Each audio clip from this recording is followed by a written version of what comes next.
Vamos abrir aí nossas Bíblias em Lucas, capítulo 6.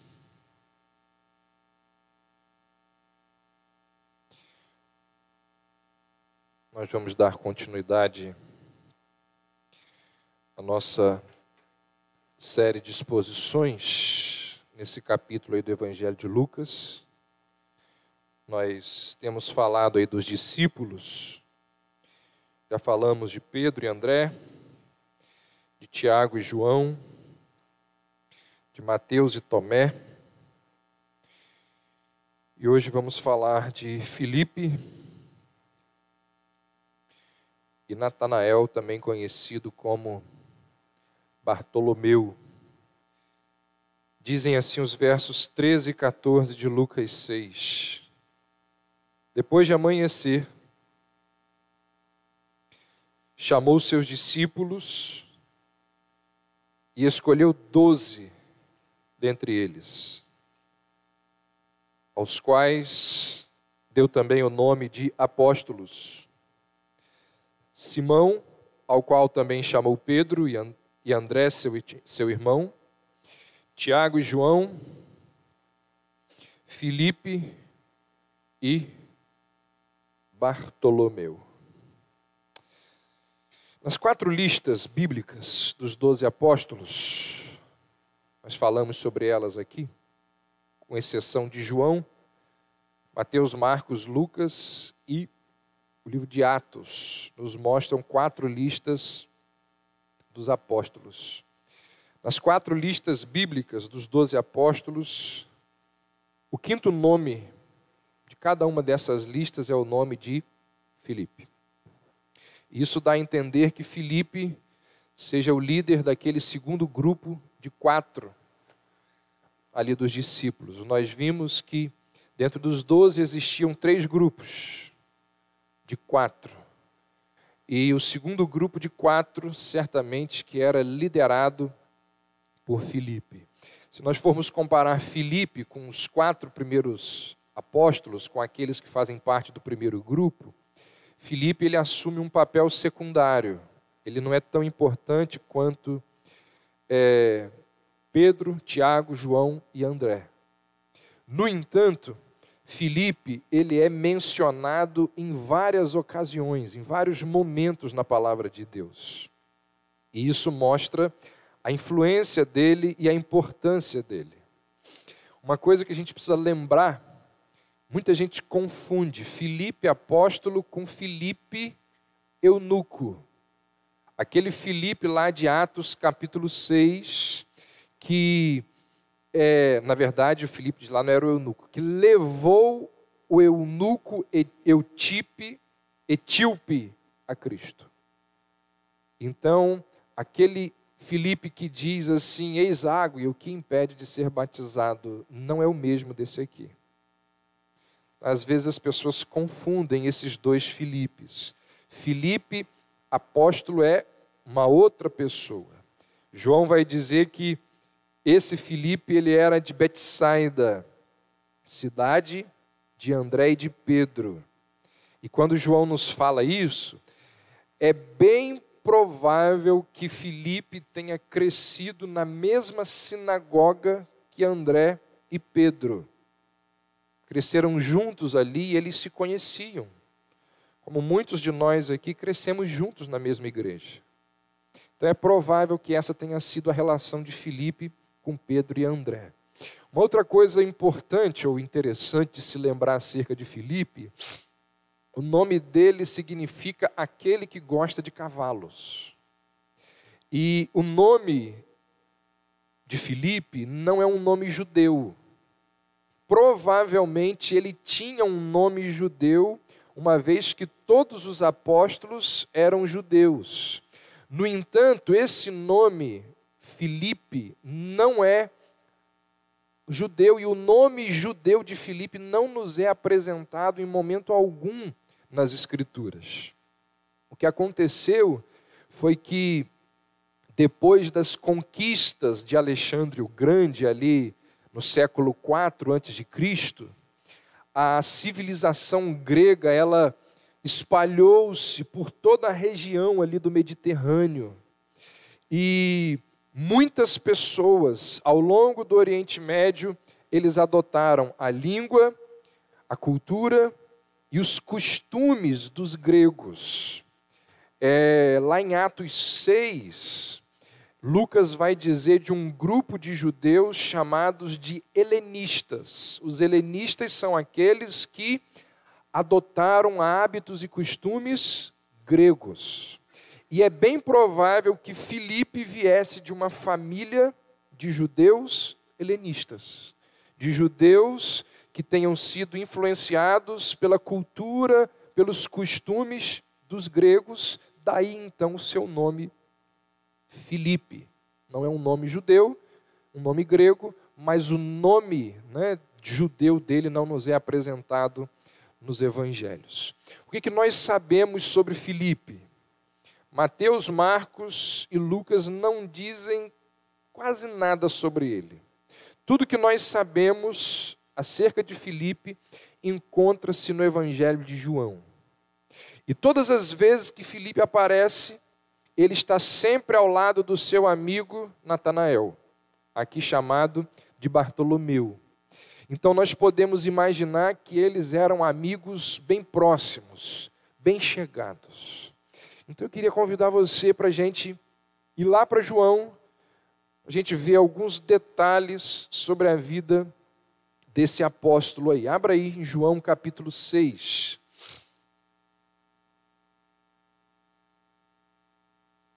Primeira coisa que a gente pode perceber sobre Filipe na narrativa joanina acerca desse apóstolo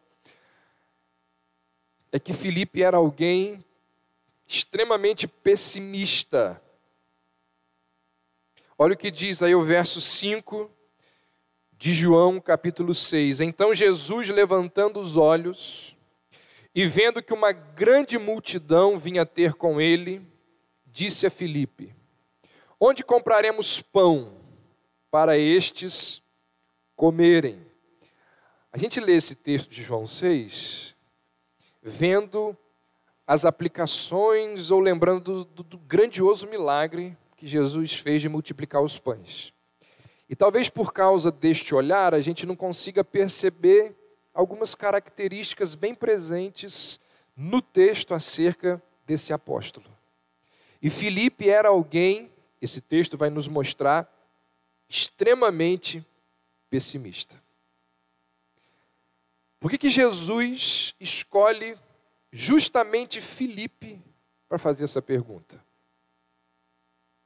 Por que o texto é bem claro, ele vira para Filipe, disse a Filipe: onde que nós vamos comprar pão para toda essa multidão comer?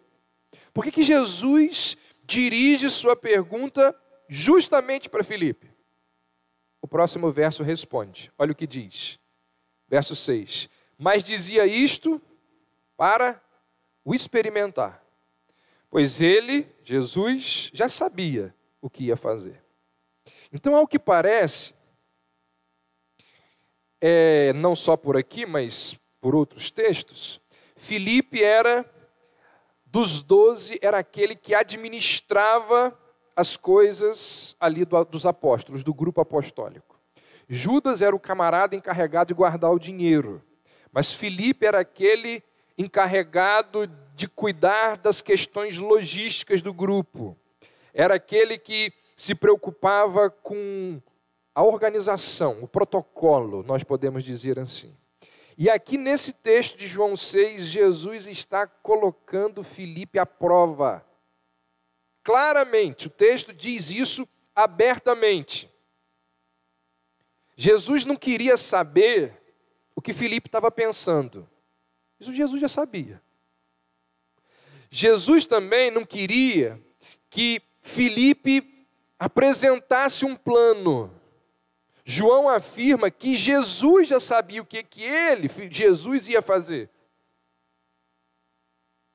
Não era para Filipe dizer o que ia acontecer ali, porque Jesus já sabia o que ele estava prestes a fazer.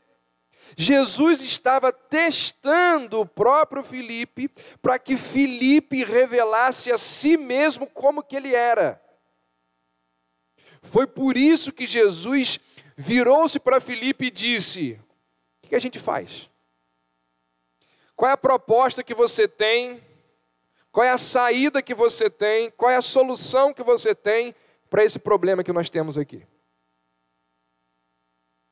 E de acordo com a sua personalidade, é bem provável que Filipe já estivesse ali contando as cabeças. Quando a multidão começa a se aproximar, ele provavelmente começa ali a calcular uma série de coisas. Tipo, já é quase o fim do dia. O povo era extremamente numeroso.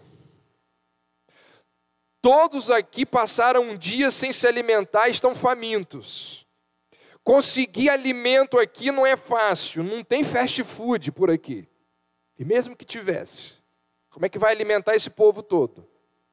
E aí quando Jesus lhe faz a pergunta, Filipe, porque é assim, a gente não consegue perceber, mas é bate pronto aqui, ó. Jesus pergunta e Filipe já responde. Filipe já tinha preparado ali a estimativa dele. Olha o que diz o verso 7. Respondeu-lhe Filipe: não lhes bastariam 200 denários de pão para receber cada um seu pedaço. Jesus traz o problema, Filipe já diz: não dá. Não tem como. Jesus pergunta e Filipe já está com a resposta na ponta da língua. O texto dá a entender que desde que ele viu a multidão, ele já havia calculado a dificuldade que teria com aquela multidão. E ao invés de pensar assim, que oportunidade que nós temos aqui para um milagre extraordinário. Aliás, milagre é extraordinário, né? Tudo que o pessimista Filipe pôde ver foi a impossibilidade daquela situação. Ele diz assim: não dá. Filipe estava presente quando Jesus transformou a água em vinho. João 2, estava lá. Ele já tinha presenciado vários milagres de criação e de regeneração efetuados por Jesus. Mas quando ele enxerga a multidão, ele é dominado de suspeita, de pessimismo, ele é controlado por aquilo que ele pensa ser utópico, e ao ver a multidão, ele esquece do poder de Cristo, dos milagres de Jesus e analisa a situação de forma materialista. E quando o texto diz que Jesus faz de propósito, para o experimentar, para testar a sua fé, ele responde de acordo com a sua natureza, incrédula. Ele diz assim: não tem jeito. E realmente, de um ponto de vista meramente humano, ele estava coberto de razão. Tendo em vista tudo que precisava ser feito, realmente não tinha como alimentar aquela multidão. O problema é que Filipe já tinha visto Jesus fazer coisas extraordinárias. Diante de tudo que Cristo já tinha feito, ele precisava crer na capacidade, no poder de Jesus. Diante de tudo que ele já tinha visto Jesus realizar, ele não deveria permitir que a realidade dos fatos ali, aquela realidade concreta, certa, que aquilo ali não obscurecesse a sua fé. Mas a verdade é que Filipe sabia muito de matemática. Muito de matemática. Para colocar de lado as suas preocupações materialistas e pessimistas. Você é uma pessoa pessimista? É?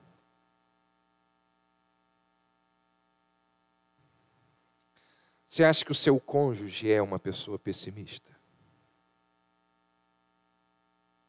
Alguém disse que Um otimista não passa de um pessimista mal informado.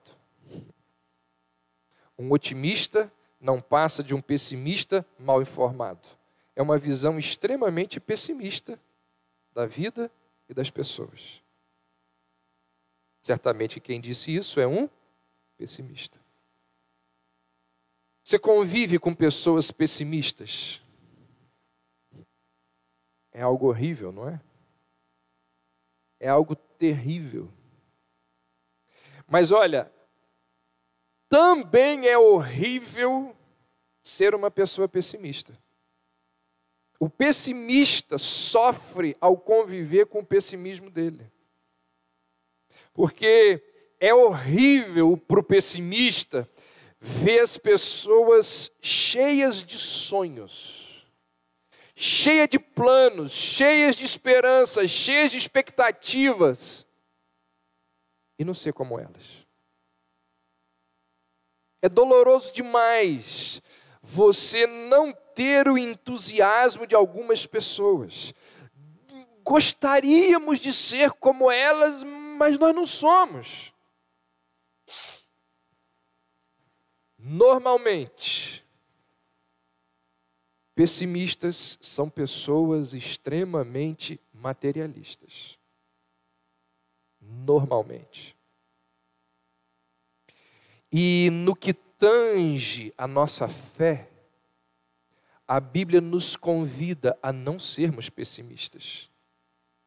Biblicamente falando, é errado sermos pessimistas em relação à nossa fé.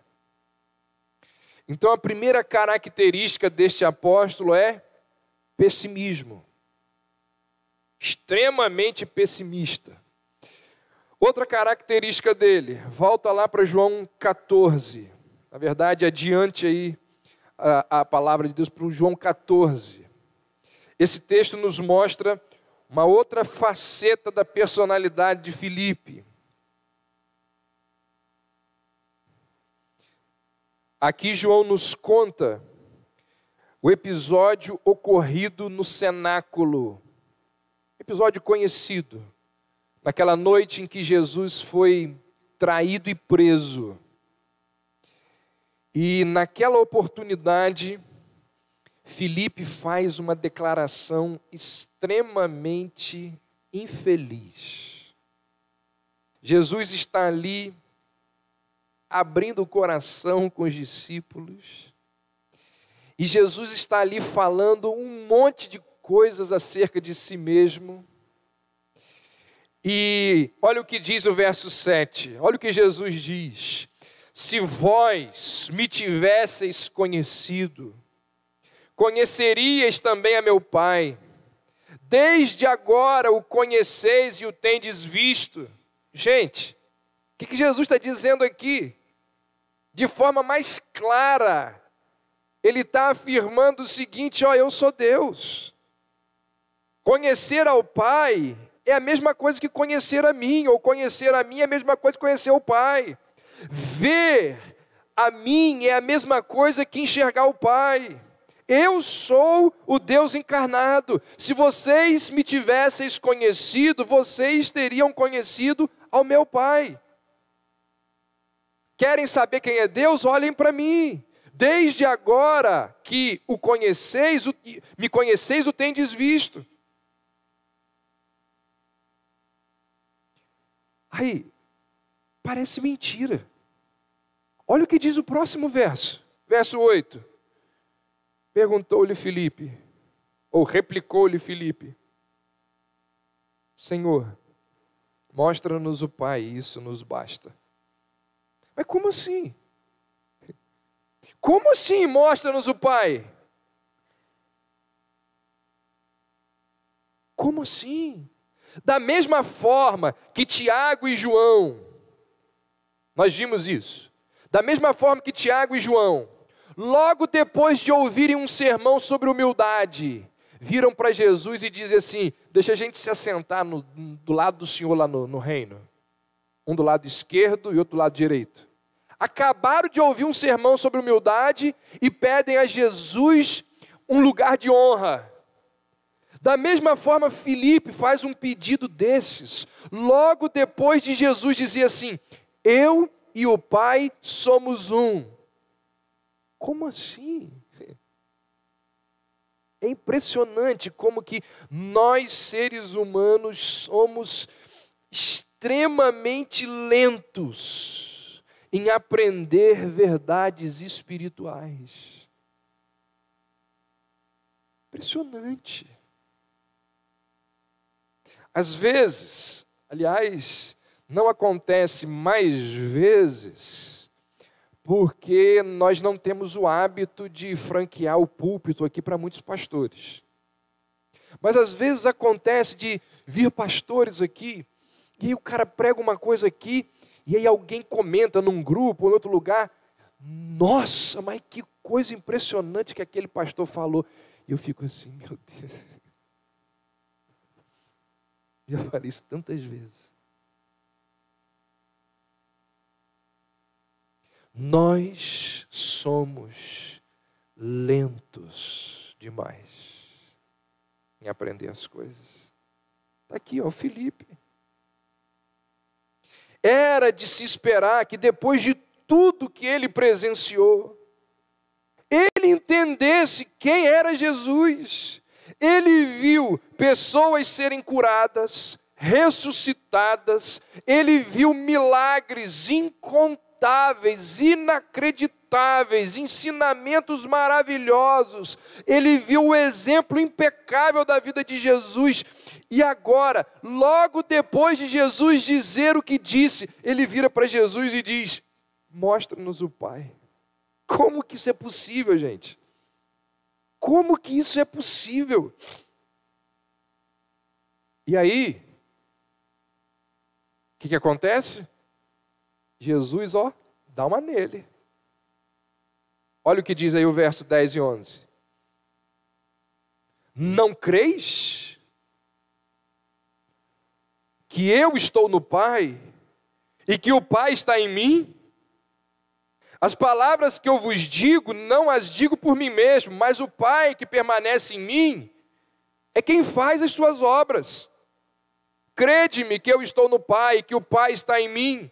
Crede ao menos por causa das mesmas obras. Olha que coisa interessante. Olha como que começa o verso 10 e como que inicia o verso 11. O verso 10 ele começa assim: não creis? Como que começa o verso 11? Crede-me. Jesus está dizendo: Filipe, você não está crendo? Creia, rapaz. Não creis? Crede-me. Durante 3 anos, Filipe havia contemplado a face do próprio Deus. E isso ainda não estava claro para ele. Por quê? Porque é alguém extremamente materialista, extremamente pessimista. Alguém que tem um compartimento na cabeça, parecido com o do filho pródigo, que ficou em casa, o mais velho. Aquele menino, um dia a gente vai chegar lá em Lucas 15. Aquele menino tinha 3 compartimentos na cabeça, um materialista, um matemático e outro extremamente concreto ali. Porque a fala dele para o pai é só em questão, ele só pensa em coisas materialistas. Ele só tem números na cabeça. Assim é o Filipe. Viu Jesus fazer um monte de coisas, mas o seu modo terreno de pensar, o seu ceticismo, o seu materialismo, todas estas coisas juntas, o impediram de compreender quem era aquele que estava ao seu lado ao longo de todo aquele tempo. E aí cabe a pergunta: e eu? E você? E nós? Será que isso também não acontece comigo e com você? Será que nós não somos materialistas demais a ponto de não conseguirmos enxergar e perceber as realidades espirituais? Diz aí, no mundo no qual você vive, você consegue enxergar realidades espirituais? Porque nós vivemos num mundo rodeado de coisas. Coisas mesmo, que a gente coloca a mão. Microfone, caixa de som, caneta. Coisas. Pessoas. Que a gente segura. Que a gente vê. Enxerga. Mas será que nós conseguimos perceber as realidades espirituais que a Bíblia nos diz que realmente existem? Ou será que o mundo no qual nós vivemos, o estilo de vida que nós levamos, nos impede de enxergar o Cristo que está do nosso lado, o Espírito Santo de Deus que está em nós? Será que nós não somos muito terrenos? Será que nós não temos muito pouco do céu no nosso dia a dia? Pensai nas coisas que são do alto, diz a Escritura. Será que nós somos assim? Irmãos, é surpreendente como que a nossa incredulidade nos impede de enxergarmos o nosso Pai. Nós somos como Filipe, céticos, materialistas, e por causa disso, os nossos olhos da fé raramente enxergam realidades espirituais.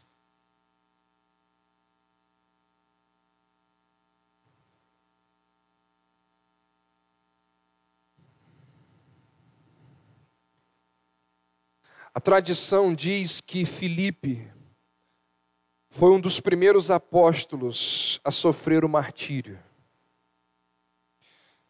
O primeiro, eu falei há 2 semanas atrás, foi Tiago.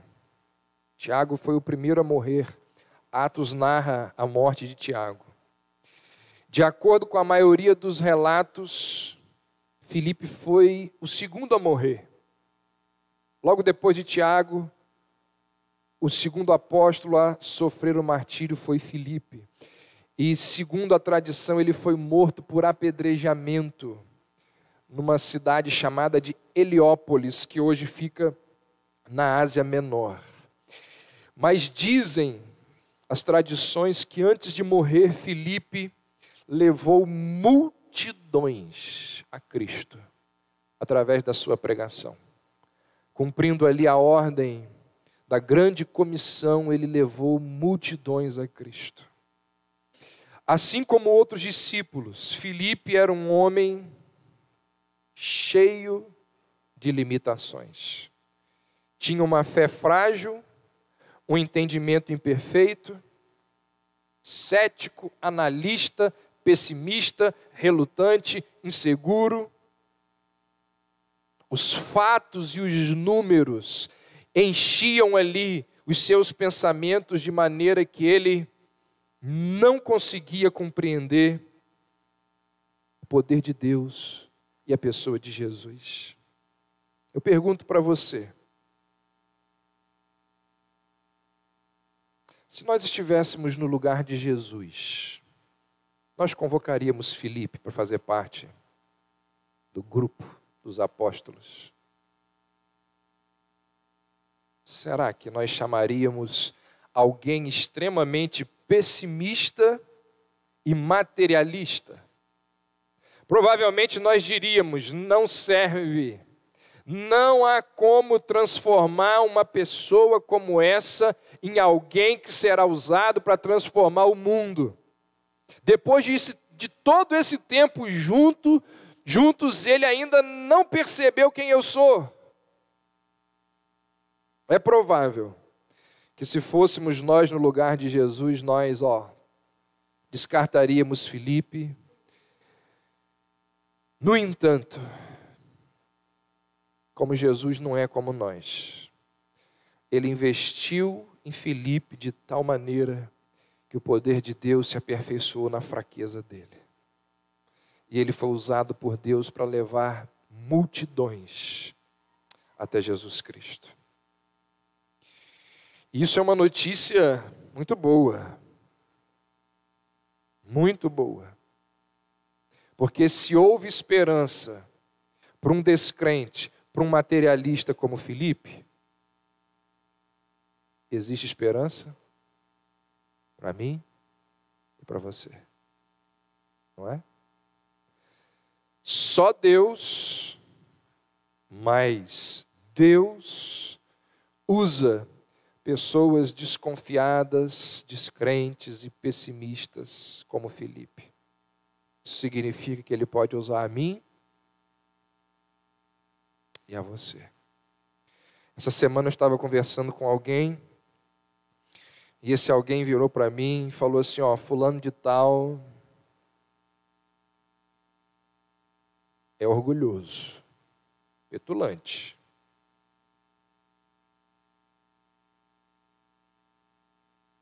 Mas se Deus quiser, pode usá-lo, transformá-lo, modificá-lo e usá-lo para a sua glória. Essa é, sem dúvida nenhuma, a principal lição que a gente aprende ao estudar a vida dos apóstolos. Cheios de falhas, cheios de imperfeições, cheios de pecados. Mas Deus vai lá e trabalha, vai lapidando, vai moldando, vai santificando e são usados pelo Senhor. O outro discípulo citado por Lucas, que a gente vai mencionar, é o amigão de Filipe, Natanael, que aparece nas 4 listas dos 12 apóstolos com o nome de Bartolomeu. Os evangelhos não nos contam nada sobre as origens, sobre o caráter, sobre a personalidade de Natanael. De acordo com João também vai falar sobre ele. Olha aí no capítulo 21. No verso 2 nos diz que ele era da cidade de Caná da Galileia.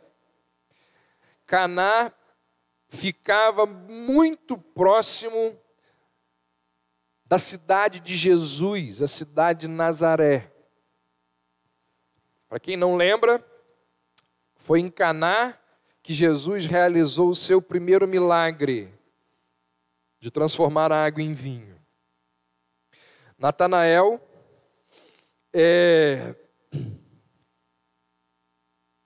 foi até Jesus, ou a descrição de como Natanael foi até Jesus, nos oferece muitas informações sobre ele.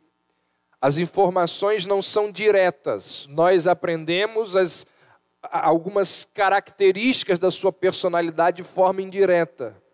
E aí então nós podemos retirar algumas lições de quem foi Natanael. Volta lá para o capítulo 1 de João, no verso 45. É dito assim: Filipe encontrou a Natanael e disse-lhe: achamos aquele de quem Moisés escreveu na lei e a quem se referiram os profetas. Esse verso deixa evidente que a verdade da palavra de Deus era algo importante para Natanael. Porque quando Filipe conta a Natanael sobre o Messias que o haviam encontrado, ele o fez do ponto de vista das profecias do Antigo Testamento. Olha o que Filipe fala para Natanael. Natanael, nós achamos, nós encontramos aquele de quem Moisés escreveu na lei. Nós encontramos aqueles a quem todos os profetas se referiram. Eu imagino ali Natanael, o Messias, vivo, entre nós, você encontrou? Sim. Isso mostra que Natanael, tinha conhecimento das Escrituras, porque a descrição que Filipe faz é feita a partir do Antigo Testamento, revelando que Natanael conhecia as profecias do Antigo Testamento, revelando que Natanael estudava o Antigo Testamento com Filipe, revelando que Natanael tinha interesse de que as profecias do Antigo Testamento se cumprissem, revelando que ao dar a notícia, Filipe dar a notícia a Natanael, ele ficaria empolgado com a notícia que ele estava acabando de ouvir. Então ele sabia perfeitamente o que dizia a promessa do Antigo Testamento, tanto que quando ele viu o seu cumprimento, ele logo reconheceu. Então Natanael encontra, aceita, reconhece, se dobra a Jesus, porque ele era alguém que estudava as Escrituras constantemente, com diligência. E isso nos ensina que um bom conhecimento das Escrituras é fundamental para reconhecermos, compreendermos e entendermos a Jesus Cristo. Percebermos Jesus Cristo, Deus, nas coisas, nas circunstâncias, nas pessoas. Infelizmente, nós vivemos numa época em que as pessoas não leem, não estudam, não conhecem as Escrituras.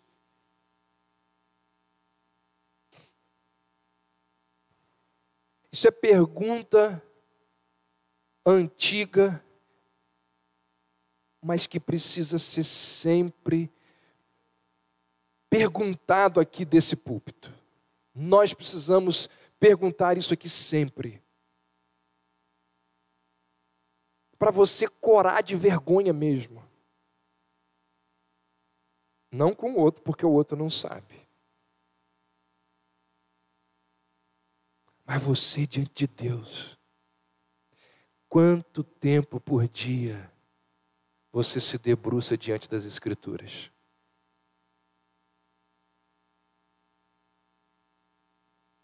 Você não tem vergonha, não? Como a gente vira para o amigo e diz, você não tem vergonha nessa sua cara, não? Irmãos, nós que afirmamos ser redimidos por Cristo, quanto tempo por dia, qual investimento que fazemos em conhecer a mais o Deus das Escrituras? O tempo gasto no conhecimento da palavra de Deus. Por isso que a gente tem dificuldade de relacionar as coisas que nos acontecem, de ver Deus nas situações em que estamos inseridos, porque isso é só para quem tem conhecimento da Escritura. Natanael reconhece, porque ele conhece a Escritura. E o pior de tudo é que não há interesse em mudar esse quadro de indiferença para com a Escritura. Não existe esforço, não existe diligência, não existe interesse, não existe tempo destinado ao conhecimento, à leitura, à meditação das Escrituras. Qual a consequência disso? Além de não conhecermos o nosso Deus, sofremos. Afinal, quando a dor ela arromba a porta da nossa casa, nós não temos ali os textos bíblicos na nossa mente para nos trazer consolo, esperança. O que nós vimos hoje de manhã aqui? Ruth não, Ana, amargurada na alma por um problema gigantesco que ela enfrentava. O que trouxe paz ao coração daquela mulher? O conhecimento que ela tinha do Deus a quem ela servia. Sofre porque quer. Sofre, não tem respostas, vive angustiado, ansioso, com a pressão elevada, com batimento cardíaco elevado, podendo morrer a qualquer hora, porque não conhece as verdades das Escrituras que trazem paz ao coração. A segunda característica marcante desse discípulo não é positiva, mas é negativa. É o preconceito dele. Apesar de estudar as Escrituras, de buscar o verdadeiro conhecimento de Deus, apesar de ter ali aquele grande interesse espiritual, de ter sido fiel, honesto, diligente, apesar de tudo isso, Natanael tinha grandes preconceitos. Quando Filipe chega para ele lhe dar a notícia, olha o que ele diz, verso 46. Perguntou-lhe Natanael: pode vir alguma coisa boa de Nazaré? Talvez ele tenha respondido dessa forma, porque Nazaré era o lugar mais distante da capital, Jerusalém. Porque Nazaré era um lugar pequenininho, tão pequeno que o Antigo Testamento nem fala desse lugar, nem menciona esse lugar. Nazaré era uma das cidades mais retrógradas, culturalmente falando. O pessoal de lá, diz a história, que eles eram considerados o que hoje em dia nós chamaríamos de caipira. A história mostra que existia piada sobre as pessoas, muitas piadas sobre as pessoas desses lugares. Eles tinham um sotaque grosseiro, rural, digamos assim. No relato bíblico, quando Pedro está ali naquele contexto em que ele trai a Jesus, numa das 3 vezes em que Pedro é reconhecido e ele nega, diz a Bíblia que ele é reconhecido pelo seu jeito de falar, pelo seu sotaque, e ele era dessa mesma região. Então, é gente que tem um sotaque estranho, não é igual o pessoal da capital.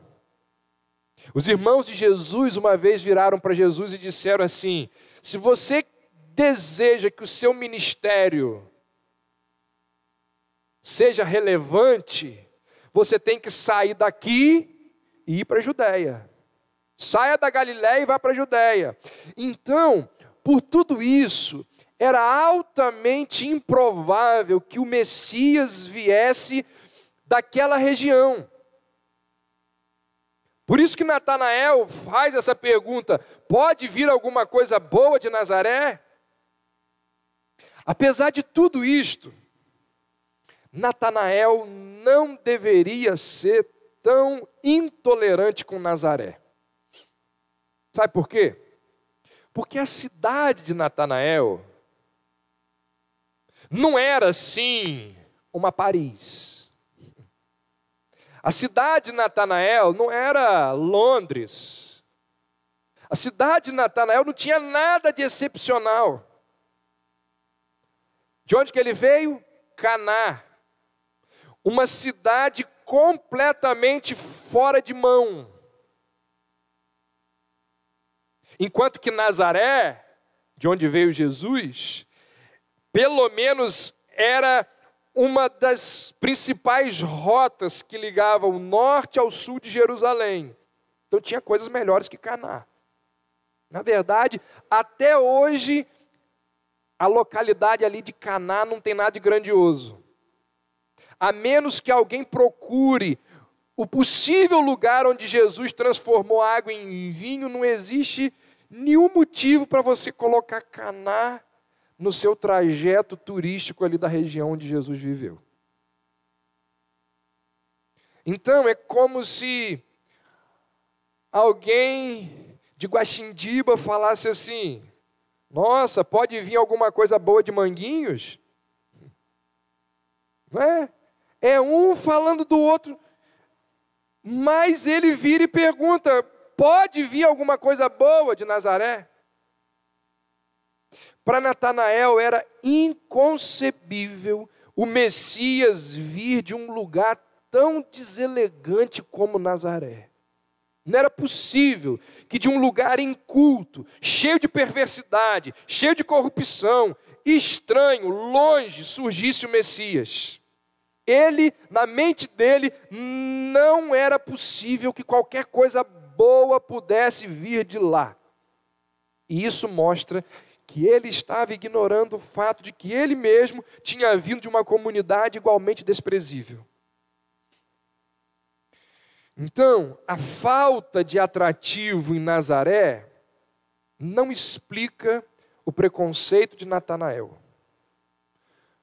Porque Nazaré tinha mais atrativos que a sua cidade natal, Caná.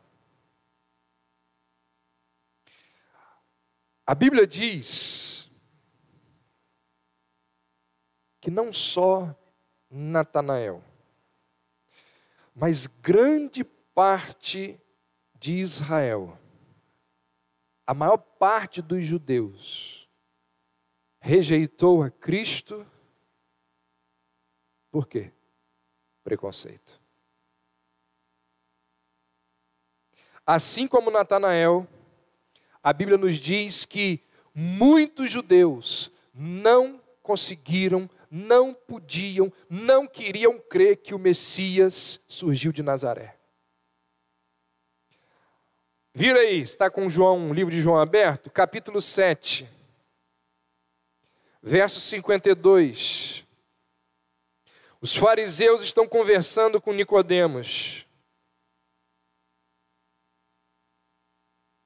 Eles viram para Nicodemos e dizem assim: dar-se-á o caso de que também tu és da Galileia? Examina e verás que da Galileia não se levanta profeta. Preconceito. Jesus experimentou o preconceito dos seus conterrâneos. Para o pessoal da sua terra, Jesus não passava do filho do carpinteiro. Não sei quantos de vocês vão lembrar, mas no início das nossas mensagens aqui no Evangelho de Lucas, nós falamos daquele episódio onde o pessoal da sinagoga na qual Jesus cresceu, depois da única mensagem que Jesus pregou ali, as pessoas daquele lugar, elas se reúnem e elas tentam levar Jesus num lugar alto para atirá-lo dali, para lançá-lo dali, matar Jesus.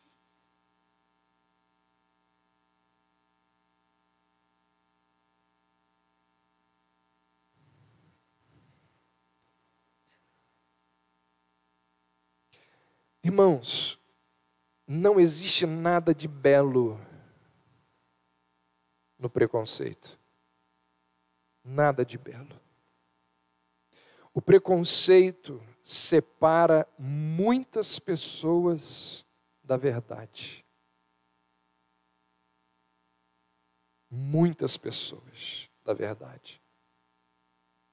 Alguém uma vez disse assim: o maior amigo da verdade é o tempo. A companheira eterna da verdade é o tempo. E o maior inimigo da verdade é o preconceito. Quem aqui não é preconceituoso? Não é? Quem não faz comentários preconceituosos? Quem não tira conclusões preconceituosas sobre indivíduos, sobre grupos, sobre igrejas, sobre tantas outras coisas mais? Einstein dizia que é mais fácil desintegrar um átomo do que um preconceito. Preconceito é algo lamentável e nos impede de enxergarmos, de estarmos perto da verdade.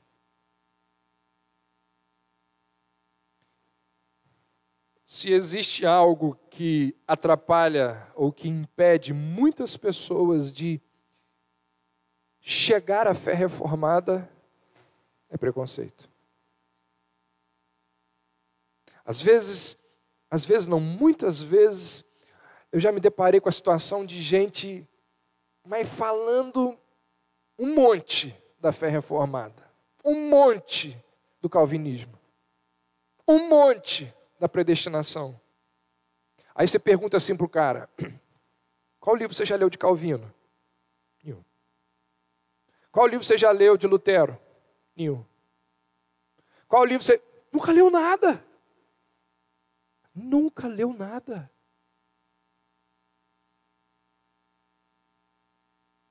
Nossa, o louvor na igreja reformada é um negócio frio, né? Gelado, estranho. Você já estudou sobre liturgia segundo as Escrituras? O que as Escrituras nos ensinam sobre liturgia? Não sei.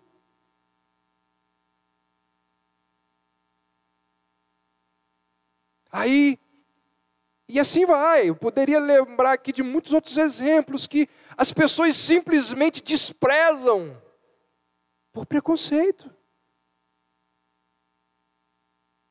Nunca parou para estudar, nunca parou para ler. Ignora, descarta, lança de lado por preconceito.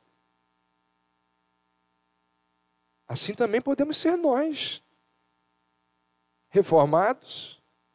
Um camarada vai falar, esse aí é arminiano, não quero ouvir não. Tem muito arminiano por aí com coisas boas para nos ensinar. Que pregam a palavra de Deus de forma extraordinária. Mas a gente coloca um rótulo, não serve, não presta.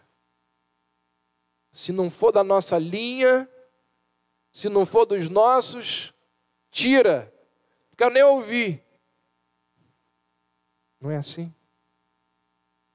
E aí, dessa forma, nós vamos perdendo de ser abençoados.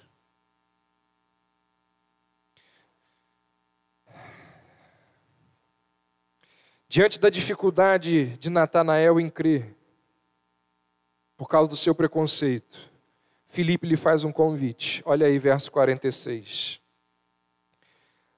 Lá de João capítulo 1, voltando lá. Ele pergunta se pode vir alguma coisa boa de Nazaré. Respondeu-lhe Filipe, vem e vê. Irmãos, essa é a forma correta de lidar com o preconceito. Como que nós lidamos com o preconceito? Confrontando o preconceito com os fatos. Porque o preconceito é algo subjetivo, se baseia em sentimentos. O preconceito, ele não reflete necessariamente a realidade da situação e da questão. Então, o remédio para o preconceito é analisar com honestidade uma realidade concreta, aquilo que você não quer analisar. Então, Filipe diz assim, vem e vê. Vem e vê.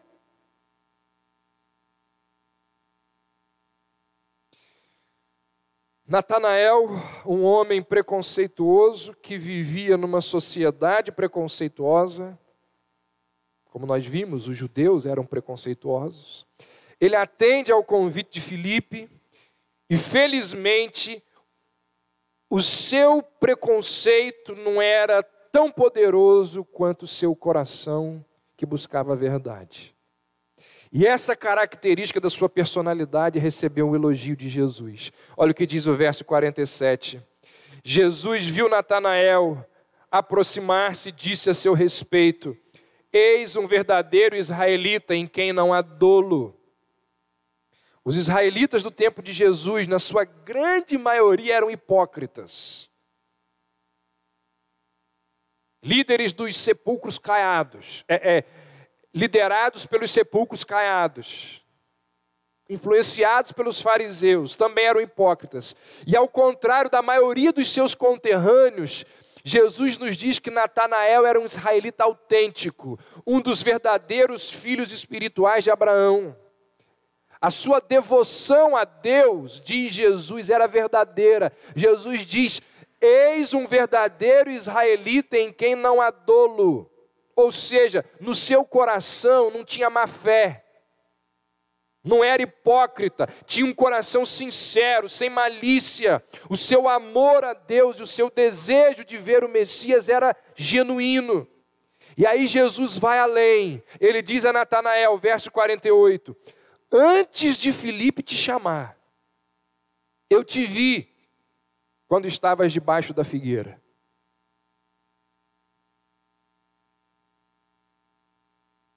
Os judeus, eles tinham o hábito de plantar árvores do lado de fora das suas casas, para que essas árvores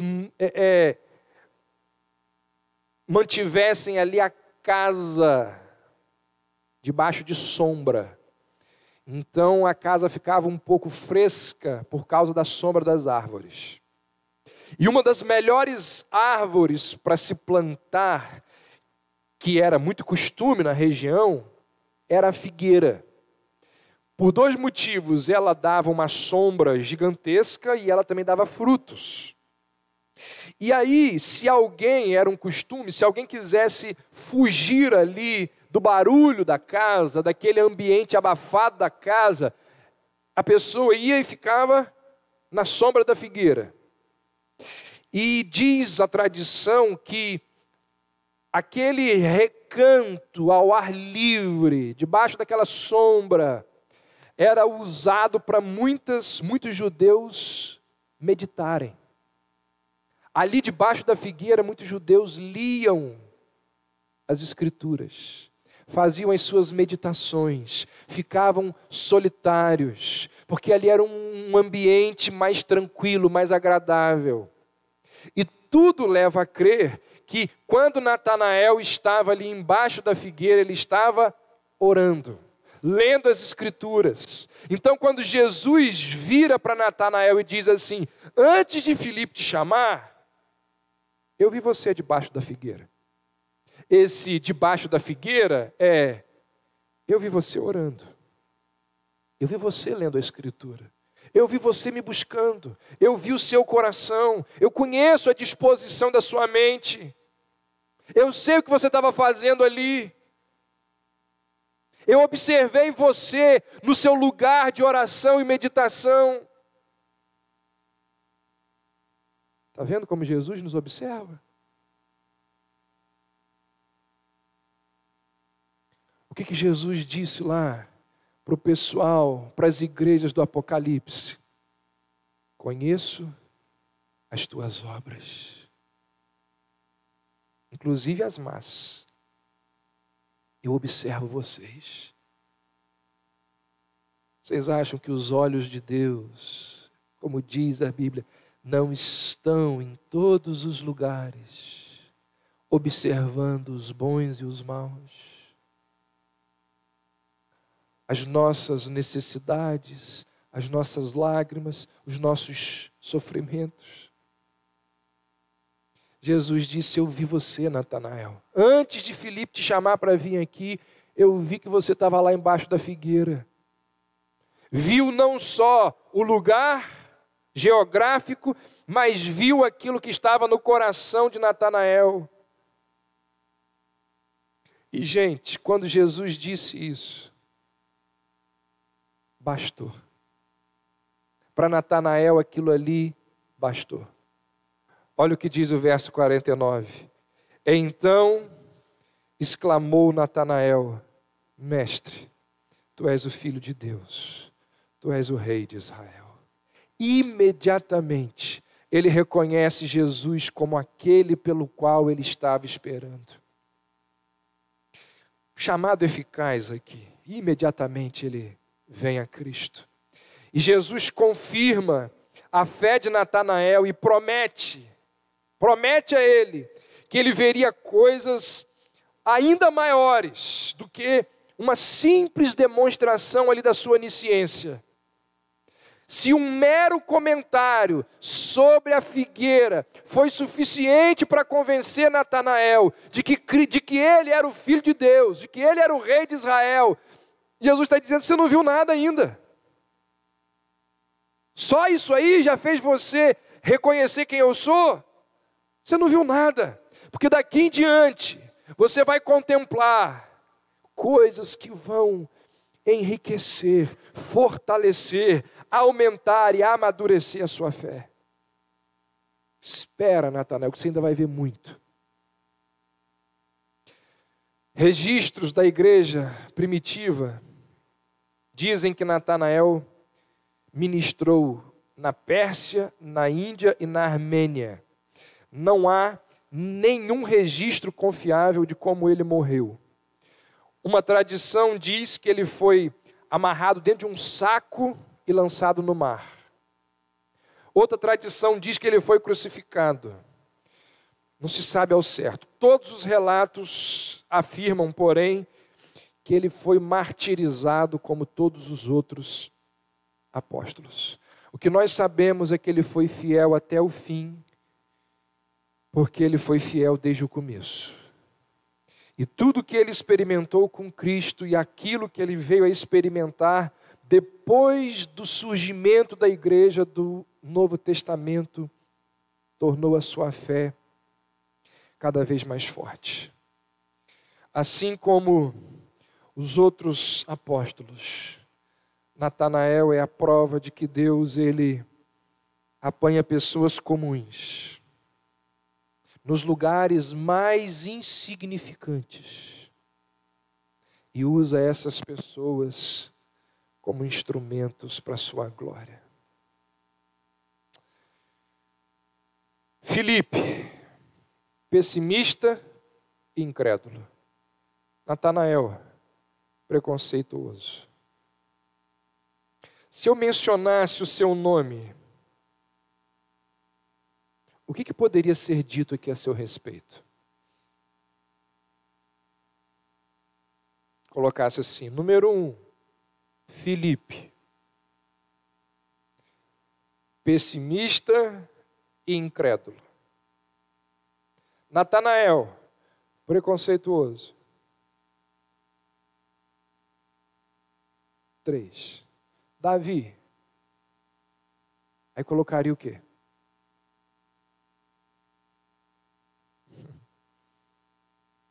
O que será que existiria na frente do nosso nome? Mentiroso, inconstante, medroso, orgulhoso, apático, hipócrita, avarento. Se eu pedisse ao seu cônjuge para colocar na frente do seu nome um adjetivo, o que será que ele colocaria? Se eu pedisse a você mesmo, o que você colocaria? Irmãos, sabe o que isso nos lembra? Que o nosso Deus é extremamente gracioso. Como o nosso Deus é gracioso, misericordioso. apanha pessoas cheias de pecados, cheias de incoerências, cheias de idiosincrasias, como eu e você, e transforma-as em instrumentos para o seu reino.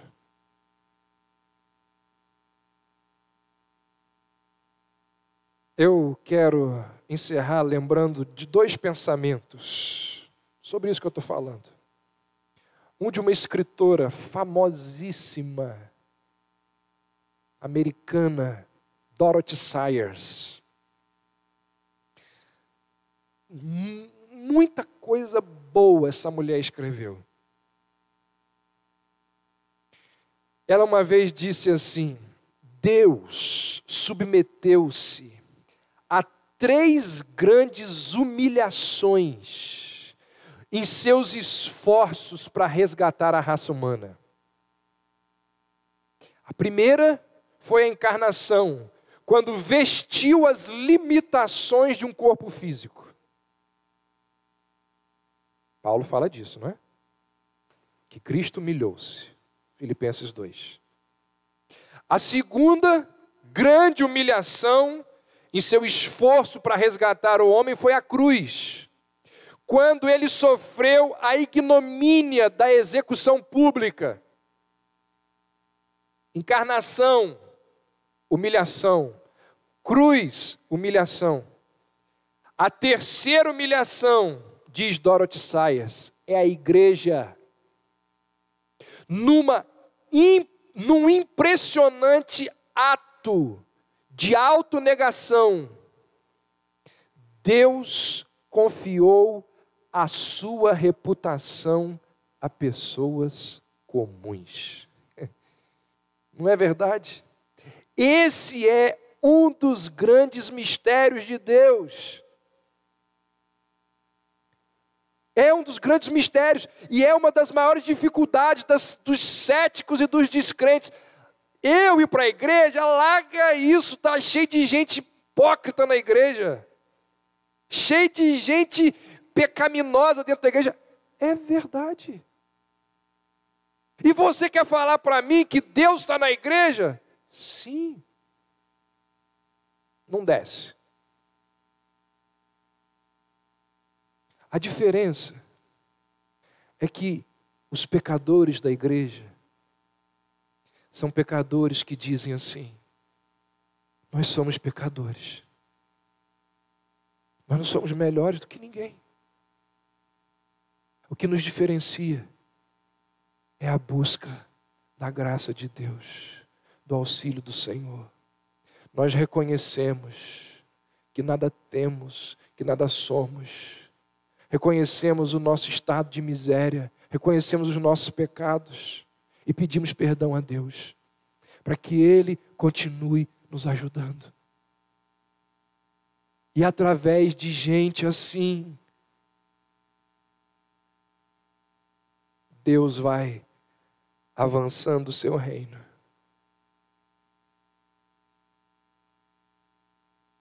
Gente, Deus delegou a sua reputação a seres humanos cheios de defeitos, cheios de pecados, cheios de erros. Pega o Antigo Testamento. Deus delegou a quem a responsabilidade de transmitir o nome dele às nações? A Israel. O que Israel fez com o nome de Deus? Apanhou o nome de Deus e jogou na lama. Apanhou o nome de Deus e disse assim: não serve. Por quê? Porque Israel se misturou com as outras nações e passou a adorar os deuses das outras nações. Deus correu o risco. Quando Ele escolhe Israel, Ele correu o risco. E assim como Ele correu o risco de pedir a Israel, ou de dar a Israel a responsabilidade de transmitir o nome dele a outras nações, nos dias de hoje ele corre o risco de dar o nome dele à igreja, para que a igreja fale dele para o mundo. Toda delegação implica riscos. Pergunta para um patrão que delega responsabilidades aos seus funcionários. Pergunta se ele não está correndo risco. Funcionário que toma conta do seu caixa, você tem absoluta confiança nele? Riscos. Deus assumiu o risco de que eu e você daríamos uma péssima impressão dele. E, ao que parece, ele considerou esse um jogo que valia a pena apostar. Porque a Bíblia diz que quando nós nos arrependemos, os anjos exultam lá no céu. Não diz isso? A Bíblia diz que mediante as nossas orações, montanhas são transportadas. A Bíblia diz que Jesus vibrou.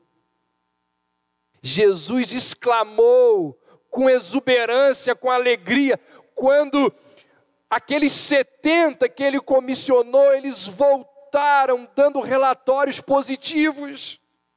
Jesus vibrou.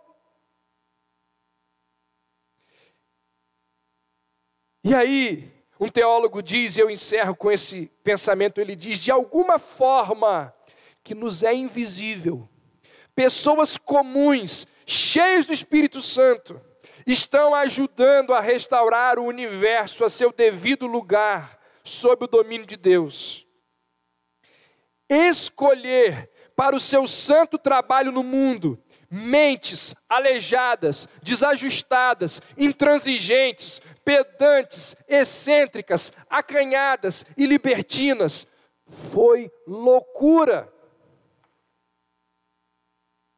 Mas a loucura de Deus é mais sábia que a sabedoria dos homens, diz Paulo.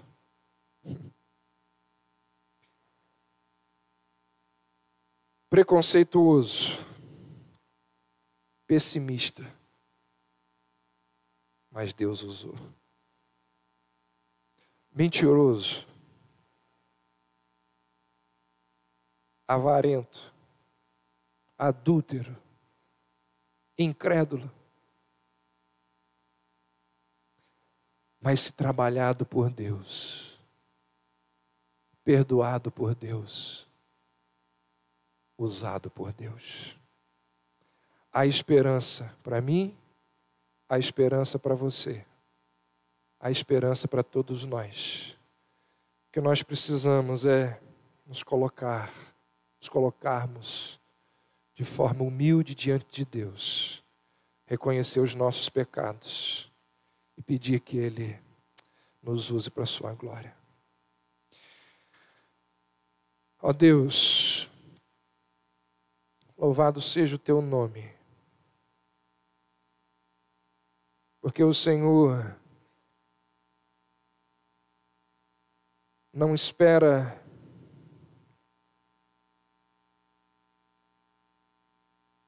que tenhamos a perfeição de Jesus Cristo, porque o Senhor sabe que nós jamais conseguiremos esta perfeição aqui neste mundo. O que o Senhor espera é que nós venhamos a buscar esta perfeição. E nessa busca, nós iremos ser lapidados, transformados, santificados pelo Senhor. Ninguém aqui, ó Deus, é perfeito. Não há seres humanos perfeitos. Todos nós temos os nossos adjetivos que gostaríamos de esconder. de camuflar. Todos nós temos os nossos lados cinzentos. Todos nós temos as nossas páginas grampeadas.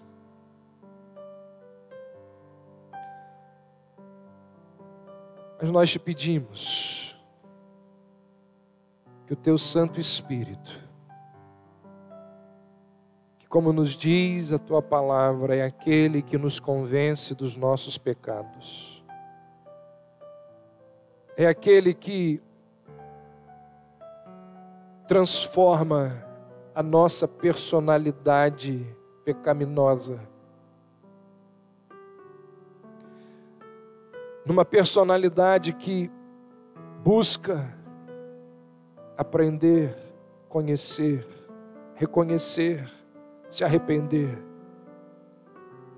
Nós pedimos que o teu Santo Espírito, que tem este poder, venha sobre nós, transformando-nos, moldando-nos à imagem de Jesus Cristo. Ah, Deus, um dia, Senhor, nós viveremos sem pecado, longe, completamente distantes desse estilo de vida que nos faz sofrer. Porque o que nos faz sofrer são os nossos pecados. Mas enquanto esse dia não chega, que o Senhor tenha piedade de nós. E que o Senhor continue a nos usar enquanto lhe aprouver. Que o Senhor continue a nos usar enquanto o Senhor nos suporta.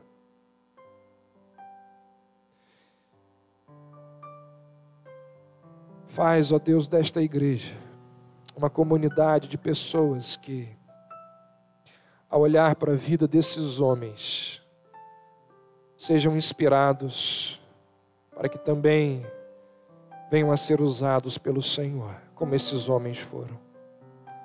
Que assim seja na minha vida e na vida dos meus irmãos e das minhas irmãs aqui. Em nome de Jesus.